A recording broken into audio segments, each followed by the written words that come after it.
বাগানে দু বোনে কি করছে তোমাদের দেখাই, দাঁড়াও। এই যে আমার বাবা মায়ের ছাদের বাগান, তার মধ্যে এই যে ধনেপাতা হচ্ছে, ছোট বোন ধনেপাতা কাটছে, আর বড় বোনের গাছে দেখো ওখানে সর্ষে হয়েছে, এই যে, আর পাশে হয়েছে একটু পালং শাক। মাসি ধনেপাতা দিয়ে আজকে বানাবে গো? পাতুরি হবে।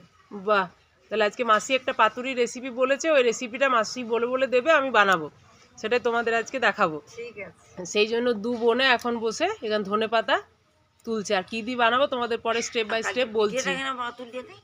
হ্যাঁ, ওটা তোলা হয়নি। কাল যে পিঠে বানাই দারুণ। এই যে কুমড়ো গাছ, এই গাছে 7খানা কুমড়ো আছে। এরকম ছোট ছোট পাতাগুলো নিই, এই ছোটগুলো পরিষ্কার দিলে। হ্যাঁ হ্যাঁ হ্যাঁ, আমি জানি না, যাচ্ছে, 1 মিনিট দাঁড়াও, এটা তুলে নি। এই যে ওই পাশে আছে বড় বড় গুলা, পা দিন না পাতা। না, যেগুলো নোংরা পাতা ধুতে অসুবিধা, ফ্রেশ পাতা দেখে তুলি। হ্যাঁ, ধুলো পড়েছে না। দুনিয়া ধুলো জল এখানে পড়ে না। হ্যাঁ ওইখান থেকে ওই কুমড়া তুলো।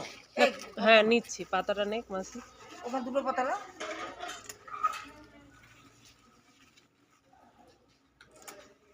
পাতাগুলো জলে ভালো করে ধোয়া হচ্ছে। এটা মাসির রেসিপি, মাসি আজকে বলে বলে দেবে, আমি আজকে বানাবো, সেটা তোমাদের সাথে শেয়ারও করবো। নড়াতে আমার ছাওয়াটা পড়ছে, বাটতে শুরু করে দিয়েছেন সর্ষে পোস্ত, ওই যে রেসিপিটা হবে তার জন্য মশলাটা হবে। এই যে মা বসে বাটছেন, ওইদিকে বৌদি কাজ করছে, তাই মা বলে আজকে ভালো করে শিলনোড়াতে বেটে দিচ্ছি। বেশ একটা শিলনোড়ায় মশলার একটা আলাদা টেস্ট আছে, বলো। তাই মা বলছে শিলনোড়াতে বেটে দিন, নাহলে মিক্সিতে বাটা হতো, দিয়ে বললেন না আজকে শিলনোড়াতে বাটি, তাহলে রান্নাটা ভালো হবে। তাই জন্য এখানে মা বসে বসে বাটছেন। সজনে ফুলটাকে গরম জলে ভাপিয়ে নিয়েছি, দেখেছো, এবার জল ঝরিয়ে নিয়েছি। এটা এখানে রাখা আছে, মানে আমি যেভাবে করছি এটা মাসিমণি আমাকে বলে দিয়েছে, ওইভাবে কিন্তু রান্নাটা আজকে করছি। এবার সজনে ফুলটা এখানে দিলাম, এখানে সর্ষে পোস্ত আর কাঁচা লঙ্কা বাটা আছে, এই মশলাটা এখানে পরিমাণ মতো দিয়ে দেবো। তারপরে তোমার দিয়ে দেবো টমেটো আর কাঁচা লঙ্কা কাটা আছে কুচি কুচি করে, এটা এর মধ্যে মিশিয়ে দেবো। এটা মিশিয়ে দিলাম। এবারে দিয়ে দেবো বেশ খানিকটা, ওই যে বাগানে দেখলে ধনেপাতা তুলে এনেছে, ওই ধনেপাতা এর মধ্যে ছড়িয়ে দিলাম। এটা এখানে দিয়ে দিলাম। পরিমাণ মতো নুন দিয়ে দিলাম। এবার এর মধ্যে একটু হলুদ দিয়ে দিলাম। এবার পরিমাণ মতো একটু চিনি, একটু সজনে ফুলে রান্না করলে একটু কষা ভাব থাকে, তো একটু চিনিটা দিলে ভালোই লাগবে। এবার সবগুলোকে দিয়ে ভালো করে এটাকে আমি মেখে নেব।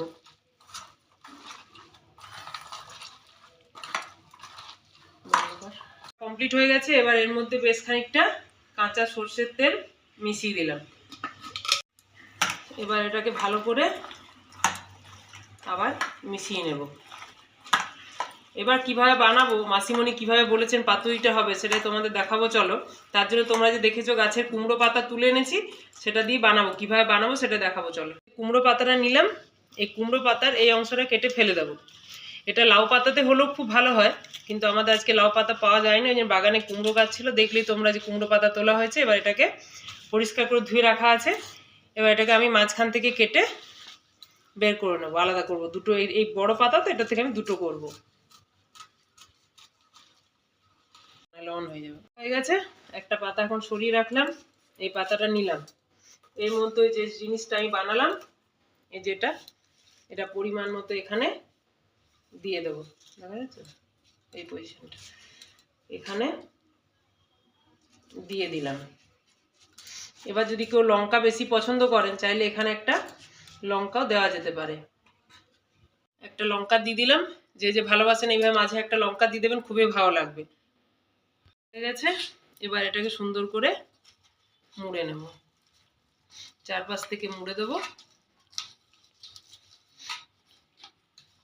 এইভাবে মুড়ে ফ্রাই প্যানের মধ্যে সুন্দরভাবে বসিয়ে দেবো মুড়ে মুড়ে। এবার প্রত্যেকটা আমি করে নেব।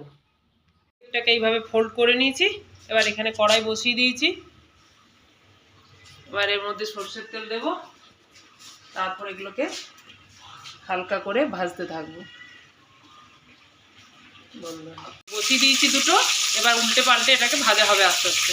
এইগুলো যেগুলো বানালাম এই যে ভাজা সব রেডি হয়ে গেছে। আবার এই দিকে আর একটা প্রসেসে করলাম, যেটা হচ্ছে ওই সেম জিনিস পুর ভরে এই যে একটু ময়দা আর তোমার কালো জিরে, কাঁচা লঙ্কা আর একটু হলুদ দিয়ে ভালো করে ব্যাটারটা তৈরি করে নিয়েছি। একটু গরম তেল দিয়েছিলাম, দিয়ে তারপরে যে জিনিসটা পুর ভরা যে পাতাটা বানালাম এর মধ্যে কোট করে এখানে ভাজলাম।